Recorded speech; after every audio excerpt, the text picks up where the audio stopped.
I come back. I didn't expect the amount of like engagement and encouragement on the videos that I posted earlier, and your reward for gassing me up is another video. So lately, mental health has been on my mind, and partly because I was triggered a little bit, and I think many of us were, by the passing of AKA's fiance, and how it brought up conversations about depression and how you can look okay but really feel terrible inside. Not only AKA's fiance's passing triggered my concern about mental health, but also there were two people close to me who shared with me around the same time as the news of AKA's fiance came out. They also, two friends of mine, shared with me their struggles with their mental health. And I remember saying to them, you're not always going to feel like this. It's not always going to be like this. You're going to pass through this dark phase of your life. You're not always going to feel depressed. You're not always going to feel anxious. And your circumstances are not always going to be like this. And I remember when I said it, I could see that it felt like it didn't quite land. It felt like what I was saying, they weren't quite connecting with it. They were like, yeah, I hope so. I hope it will pass. But it didn't sound like they believed me. And a part of me felt like maybe they don't believe me because they don't know my story. For me, it began in 2013, and it was a consequence of life pressures. There is an argument that I heard from Jordan Peterson where he said there's no such thing as depression. It's life events and experiencing a significant amount of pressure in multiple areas of your life that causes extreme depressive symptoms. When he said that, I totally related to what he was saying because I don't have a history of clinical depression.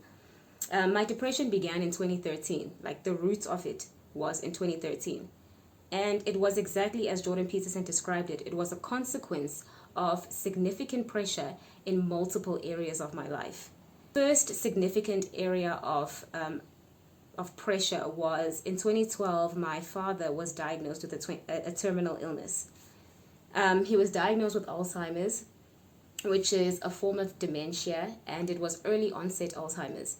Now, anybody who knows anything about Alzheimer's knows that it is an incredibly debilitating, degenerative terminal illness. There is no cure, and there is basically no treatment.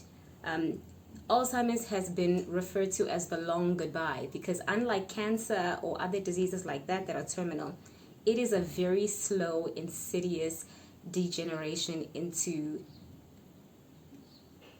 basically your death. My father was diagnosed in 2012. He passed away in 2018. That is a long time to be sick and dying of a terminal illness.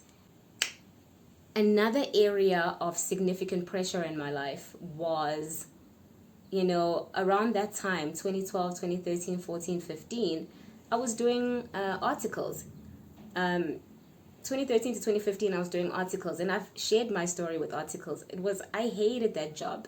I did not like it. The hours were long. It was a pressure-filled environment. I struggled in that environment a lot. I was not connected to the work that I was doing. I found it incredibly boring. I want to set the scene for you, basically, of what was happening at that time. Between 2013 and 2015, my father was sick and dying.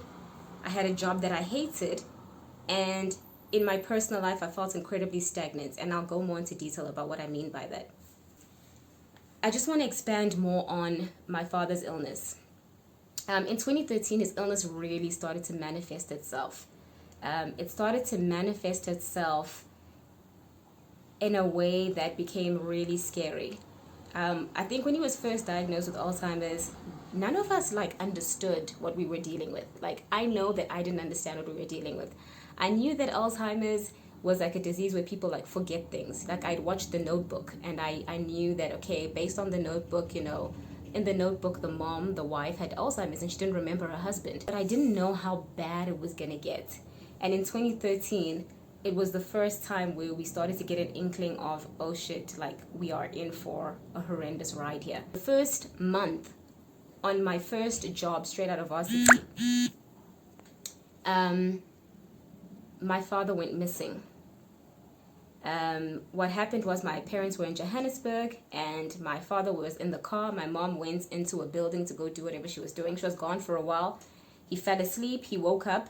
He got confused because of the disease. He got confused. He didn't know where he was. He didn't know why he was there. He didn't know where my mother was. And he started the car and he drove. So when it comes to dementia, these types of events are called wandering. It's like when Alzheimer's patients do this, it's called they wander, they get lost. And sometimes they wander on foot, which is very dangerous because if they wander on foot, it's almost impossible to track them down. And usually when you do track them down, usually they've died. So it's incredibly dangerous when an Alzheimer's patient wanders, when a dementia patient wanders, because they don't have the capacity to say, my name is this person. They don't have the capacity to say, I need help, this is my home address. Those details of their lives, they don't have those details. He went missing for a couple of days. The police were called, we got an investigating officer, an investigating detective, like a private detective, got involved. And after a couple of days, by the grace of God, he was found in Harry Smith. So somehow in his mind, he knew that home is KZN. In the years to follow, those types of incidents would become very common. He would commonly get lost. My mother would go into a grocery store to buy a bit of food and leave him in the car. He would get out of the car and start walking, and he'd disappear, and she'd be driving around the neighborhood in a panic trying to find him. This felt like it happened, I mean, maybe I'm exaggerating, but I swear it felt like it happened every other week where he would just go missing. And it became a constant source of anxiety. It became like a stark realization that you actually have to keep your eye on him all the time. Because if you turn your back for a second, he's just going to walk. He doesn't know where he's walking to. He's just going to walk. His mind is confused. He doesn't know who he is. He doesn't know where he is. He's just going to walk and walk and walk until something bad happens. So fast forward to 2017, and I've been dealing with my father's illness for a while. I've been dealing with my disconnect with my career for a while. It's now 2017. I've been struggling emotionally from 2013 to 2017. And at this point, I was kind of at the peak of my emotional turmoil. My days consisted of either being very, very sad, like it felt like there was a house on my chest every single day. I had insomnia for years. My insomnia began around 2015. I would average 2 to 3 hours of sleep a night every night. This would go on for years. I felt sad all the time. In my mind, I was sad all the time.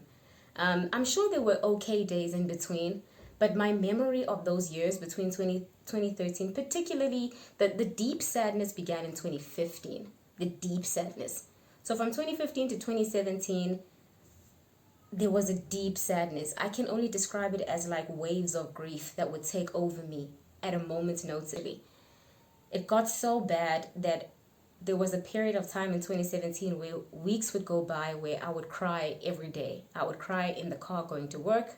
I would cry in the car coming home. I would cry during my lunch break.